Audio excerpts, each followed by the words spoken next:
I'm also reading something for my thesis.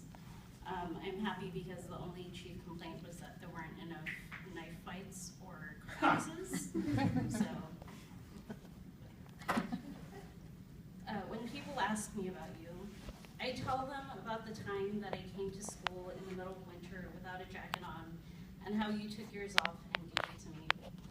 I wore it from first period until the end of third, and despite me offering it back to you, you turned me down and braved the heavy rainfall. I tell people about how around fifth period I discovered 2 tabs of acid in the inside of your coat, and how I passed you a note during Spanish telling you I wanted to take them with you. After 6th period, when the bell rang, the tabs melted onto our tongues as we were sprawled out on the wet, puddled grass of the soccer field. I tell people that you held my hand and that we kissed until the rain stopped falling, that you felt me up even though we were soaked and dirty from the mud. I tell people that while we were high, we spoke secrets to one another, ones that we hadn't told our closest friends. Instead of telling people how you whispered to me that you were depressed, I tell people that you whispered that you loved me. The only things that were true were that you were depressed and we held hands, but the next day you would act like you didn't remember. I tell people that I sat staring at you from across the cafeteria, wearing a jacket of my own, as you sat down with the other varsity basketball players and hid your glances at me behind your shaggy blonde hair. Even on the grayest days, your hair was as bright and yellow as ever. When my father asks me about you, I tell him that you are just a friend I have had since 8th grade, but because you are a boy, you're never allowed over. He leaves me alone. I want him to ask me questions like, why were you home late? Or why do you smell like pot again? Or why is your lipstick smeared? But he doesn't ask me these questions. The less he knows, the better. Instead, I tell him these things during one of our many fights under the single 40-watt light bulb in our kitchen. I tell him that I'm in love with you and that you and I will marry one day, when race and status doesn't matter. My father tells me that love doesn't feed people. It doesn't put food on the table. He tells me that you are a failure who only wanted sex. I tell people about the week before graduation and how I invited you over to my house while my dad was out of town. I tell them about the time I laid a blanket down on the living room floor and stole a bottle of bourbon from my dad's stash, and we drank and watched movies until we were dizzy and red.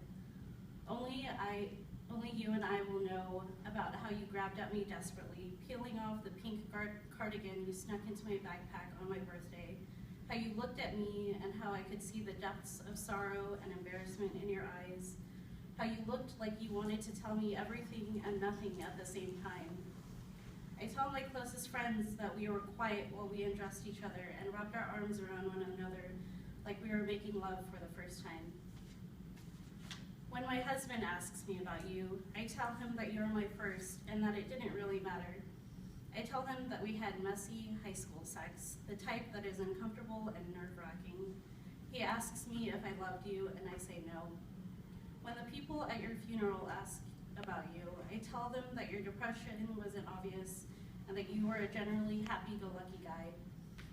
I tell your mother that you changed my life in more ways than I could have ever imagined. I will hug your father, who never cries, and thank him for raising such an amazing son who loved life and loved his friends with such fervor. I will give your little sister a box of memorabilia you mailed to me during your first year at West Point. When she asks about the box, I'll explain to her the meaning behind every piece. The old maple leaf from when you went to Quebec and saw the leaves change color during the fall, the gloves you were given on your first day at the academy, the lock of hair from your first military haircut, and the long blue and white standby ticket from California to New York that had gone unused. When people we went to school with asked me about you, I tell them that we secretly loved one another, a deep love that was too good and pure for this world. I tell them about the plans we made to leave our spouses and run away together to Spain and eat paella every day and drink sangria at night. When they ask me about how you died, I tell them that you died with my picture in one hand and a shotgun in another, and And as you looked at my teenage face smiling up at you, you said, I love you, I love you, I love you, until everything went black.